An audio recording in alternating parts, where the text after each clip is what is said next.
Assalamualaikum warahmatullahi wabarakatuh. Alhamdulillahirabbil alamin. Puja dan puji syukur marilah kita panjatkan kehadirat Allah Subhanahu wa taala yang telah melimpahkan begitu banyak nikmat dan rahmat sehingga kita diberikan nikmat sehat walafiat hingga pada hari ini. Lalu sholawat serta salam marilah kita curahkan ke baginda Nabi besar kita Nabi Muhammad SAW yang telah membawa kita dari zaman jahiliyah kepada zaman Islamiyah yang terang benderang ini. Sebelum saya melanjutkan, perkenalkan, nama saya Muhammad Mikal Saputra, nomor absen 21, kelas 11 MIPA 1. Di sini saya akan membawakan sedikit ceramah tentang bertaubat. Mungkin beberapa dari kalian telah mengerti apa itu taubat, namun sebagian juga pasti, saya yakin masih belum mengerti apa itu taubat. Jadi saya akan menjelaskan pengertian dari taubat terlebih dahulu. Taubat adalah proses kembalinya seorang hamba, baik secara lahiriah maupun batiniah, kepada Tuhannya dan meninggalkan segala perkara maksiat yang membuat dosa. Itulah taubat. Biasanya taubat itu dilakukan jika seorang hamba menyesali suatu perkara dosa atau maksiat. Lalu ada beberapa tahapan yang harus diketahui dalam bertaubat.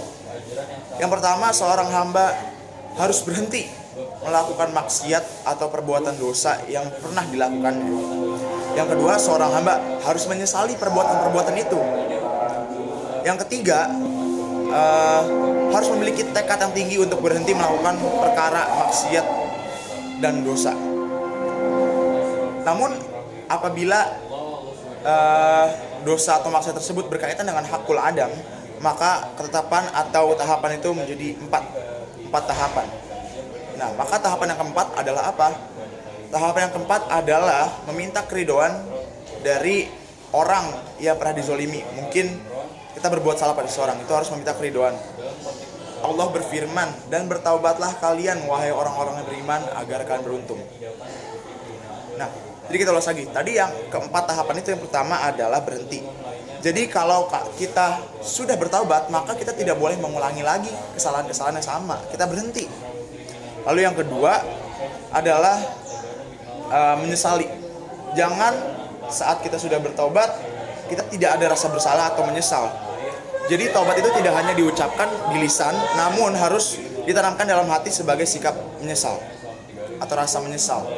Lalu yang ketiga adalah bertekad untuk tidak mengulangi. Nah, ini harus ditanamkan juga dalam hati. Bagaimana caranya agar kita tetap terhindar dari dosa? Kita harus memiliki tekad. Kita harus istiqomah, kita harus berusaha untuk tidak mengulangi lagi kesalahan yang sama.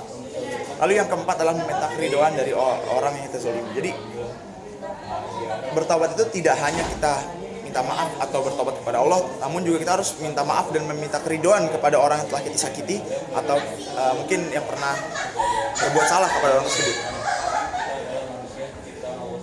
Jadi Allah itu sudah memerintahkan orang-orang yang beriman untuk bertaubat. Jangan sampai kita menjadi orang-orang yang rugi karena tidak bertobat. Karena Allah berkata, wahai orang-orang yang beriman, dan bertaubatlah orang-orang beriman kepada Allah agar kalian menjadi orang-orang beruntung. Allah telah mengatakan, jika kita bertaubat maka kita adalah orang beruntung.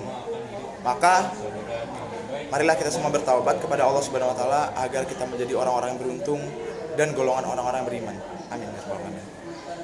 Mungkin sekiranya itu saja yang dapat saya sampaikan, kurang lebihnya mohon maaf. Akhirul kalam, wabillahi taufiq wal hidayah, waridwal wal inayah. Wassalamualaikum warahmatullahi wabarakatuh.